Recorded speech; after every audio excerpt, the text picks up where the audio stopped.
heaven's sake, the buns cost 10 cents each, Mrs. Grosberg. I am sorry. I am sorry I am not as rich as you want me to be. I am sorry that my father didn't leave us with more. We've thought of selling the house many times. We think of it all the time.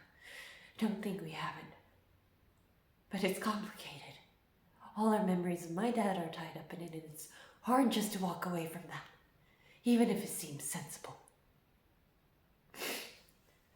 Look, I want you to like me, Mrs. Grosberg. I do. Because I'm not going anywhere. And life would be a lot easier if we can be friends.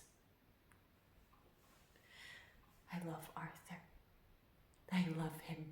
I love your son, and he loves me. I know I'm not perfect. I know my family seems pretty lousy on paper, and I don't have the know-how to prove otherwise. I know rich is better than poor. But I'm just 18, Mrs. Grosberg. I can do a lot of things, Mrs. Grosberg.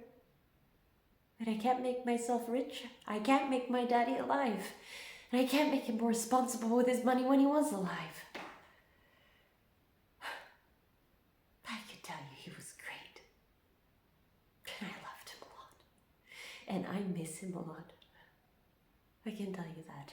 Even though he maybe spent too much, he did it out of love. And he had an enormous respect for the right things. For education. For culture. He came over from the old country when he was 9. By himself, Mrs. Grosberg. And he worked. He worked hard. And I promise you, I work hard too. I don't need big rings and cashmere sweaters. If Arthur likes to buy them, if he is proud, as you say, fine. But my needs and desires aren't that fancy.